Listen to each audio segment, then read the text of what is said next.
میشان کے چہرے پہ ٹپکتی مایوسی کو انہوں نے مسکرا کر دیکھا تھا، کیونکہ انہوں نے آج حاشر کو فون کر کے آنے کے لیے کہا تھا، اور وہ جانتی تھی کہ کل شام تک وہ اس کے سامنے ہوگا، اور اس کے بعد جو ہوگا وہ اللہ جانتا تھا۔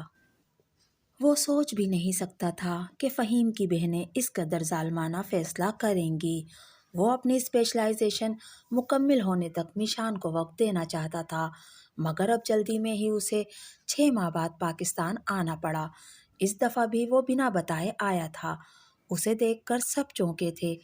ایک دھواں دھار بحث کے بعد وہ ماں باپ کو حسن آرا کے ساتھ شادی کے لیے انکار کر چکا تھا، اور اس نے ماں سے کہا تھا چچا لوگوں کی امید ختم کریں تاکہ وہ بیٹی کا رشتہ کہیں اور کر سکیں۔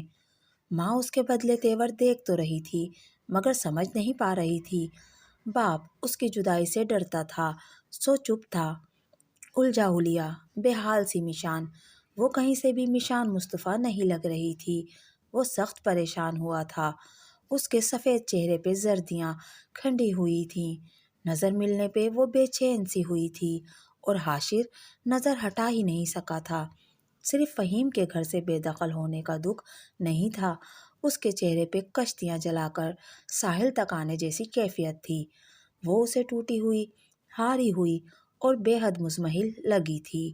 وہ اس سے بات کرنے کا موقع ڈھونڈ رہا تھا، اور وہ جان بوجھ کر اسے فراہم نہیں کر رہی تھی۔ وہ 1 ہفتے کی چھٹی پہ آیا تھا، اب اس کے جانے میں 3 دن رہ گئے تھے۔ اس رات وہ جائی کے کمرے کی طرف بڑھ رہا تھا جب اس نے کچی تکون کی طرف اسے جاتے دیکھا، اور وہ دبے پاؤں اس کے پیچھے ہی چلتا گیا۔ میں کیسے چاروں شانے چت گری تھی، اور پھر کس ہمت کے ساتھ اس شکست فاش کا سامنا کیا تھا، یہ میں ہی جانتی تھی۔ میں اب وہ رنگ ہوں جس پہ کوئی دوسرا رنگ نہیں چڑھتا۔ فہیم میری طرف دیکھے بغیر بولا تھا۔ وہ اس کی طرف نہیں دیکھ رہا تھا، اس میشان کی طرف جو سمجھتی تھی کہ وہ آنکھیں دنیا میں ہیں ہی نہیں، جو مجھے ایک بار دیکھیں اور پھر دیکھتی ہی نہ رہ جائیں۔ میں ان آنکھوں کو حیرت سے دیکھ رہی تھی، اور وہ پتہ نہیں کس کو دیکھ رہا تھا۔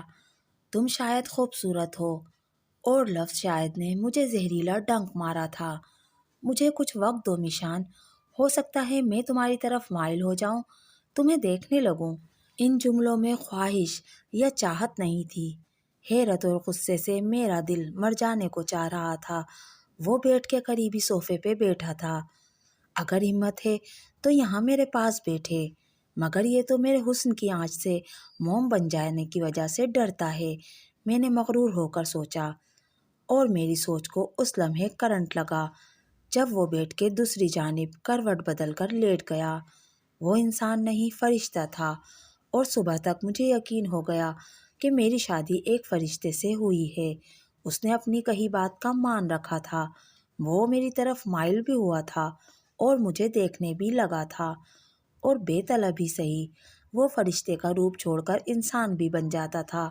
وہ میرے قریب آنے کے لیے کبھی دل سے خود کو راضی نہیں کر پاتا تھا، وہ خود کو کہیں رکھ کر مجھے چھوتا تھا، اور وقت نے مجھے سمجھا دیا تھا کہ محبت چہروں سے نہیں ہوتی، وجود سے بھی نہیں ہوتی، یہ روح اور دل کے کیواڑ کھولتی ہے۔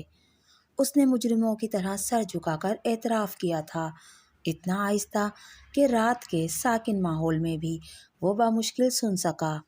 زندگی کسی ڈگر پہ چل نکلی تھی، پر پتہ نہیں وہ کیسا دن سورج کے ساتھ زبردستی دھرتی پہ اترا تھا، جیسے سورج نے اسے اپنی آغوش میں لیکن زمین پہ پٹخا تھا۔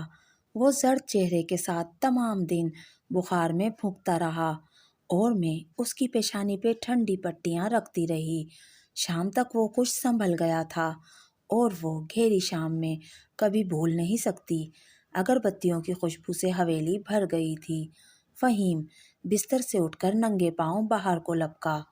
میں اس خوشبو کو کھڑکیاں دروازے کھول کر باہر بھگانے کی کوشش کرتی تھی، اور فہیم اسے اپنے وجود سے لپٹانے کی۔ پھر میں زبردستی اسے بستر تک لائی۔ میں یہ جنگ نہیں لڑ سکا، میں نے کوشش بھی نہیں کی۔ میں ایک کوشش تو کر سکتا تھا، پھر مجھے کوئی ملال نہ ہوتا، مگر تم جانتی ہو میں نے ایسا کیوں نہیں کیا۔ وہ جیسے اپنی سدھ بودھ کھو بیٹھا تھا۔ کیونکہ لوگ کہتے تھے میری ماں نے گھر سے بھاگ کر شادی کی تھی۔ فہیم عاقل کا کوئی اگلا پچھلا نہیں تھا، یہ بے شناخت تھے، اس کی کوئی پہچان نہیں، وہ دیوانوں کی طرح اپنی ہی کہے جا رہا تھا۔ مگر میں جانتا ہوں میری ماں کی بارات آئی تھی، وہ رخصت ہوئی تھی، میرے بابا نے مجھے گود میں اٹھایا ہوا تھا، ساتھ میرا چچا اور تائے بھی تھے، میں نے تصویریں سنبھال کر رکھی ہوئی تھیں، میرے بابا کا گھر بھی تھا، پھر انہوں نے مجھے اور امی کو بے دخل کر دیا تھا، انہوں نے ہمیں چھوڑ دیا، یہ دولت، یہ حویلی میرے کسی کام نہیں آ سکی، میں تنہا رہ گیا، میں خالی ہاتھ رہ گیا، مجھے پہچان دے دیتے، یہ باقی کی دولت بھی لے جاتے۔ میں کچھ سمجھ نہیں رہی تھی، اس دیوانے کو دیکھے جا رہی تھی، وہ تنہا تھا، میں تو اس کے سامنے بیٹھی تھی، وہ خالی ہاتھ تھا، میں اس کے ہاتھ پکڑ کے بیٹھی تھی، وہ کون سا کام کرنا چاہتا تھا جو اس کی ساری دولت بے معنی تھی، اور وہ اپنی باقی دولت صرف پہچان کی عوض کیوں دینا چاہتا تھا؟ اس نے کہا تھا ایک بار صرف ایک کوشش تو کرو، تو کیا میں 7 تصویریں لے جاتا؟ میرے ذہن میں کئی بم پھوٹے، وہ کس کی بات کر رہا تھا؟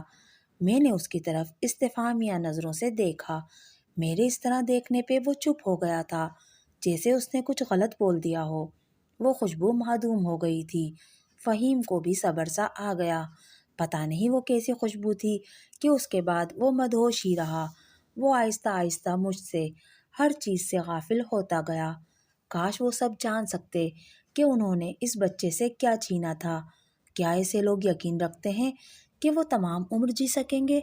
وہ دکھ سے بولی، وہ دونوں بوڑھ کے چوڑے تنے کے ساتھ جڑ کر بیٹھے تھے اور ان کے درمیان کچھ انچ کا فاصلہ برقرار تھا، یہ وہی تکون تھی جس سے اسے دن میں بھی ڈر لگتا تھا، تو کیا اس نے بھی کسی جوگی کے ہاتھ کا پانی پی لیا تھا؟ جائی ٹھیک کہتی ہیں، بچوں والی عورت کو دوسری شادی ہرگز نہیں کرنی چاہیے، اس کے لب سرسرائے تھے، اور جس کے اولاد نہ ہو اس کو؟ حاشر نے رخ پھیر کر ملگجی سی چاندنی میں اس کا پزمزدہ سا چہرہ دیکھا، وہ ابھی کوئی بھی جواب دینے کی متحمل نہیں ہو سکتی تھی، حاشر نے ایک طویل سانس لے کر سر جھکا لیا تھا۔ دوستو، یہ تھا ناول کوئی عشق وقت غروب سا کا 8واں حصہ۔ آپ کو میری آج کی ویڈیو کیسی لگی مجھے کمنٹ کر کے ضرور بتائیے گا۔ اگر ویڈیو پسند آئی تو پلیز میرے چینل کو سبسکرائب کیجیے، میری ویڈیو کو لائک اور شیئر کیجیے۔ ملتے ہیں اگلی ویڈیو میں، تب تک کے لیے اللہ حافظ۔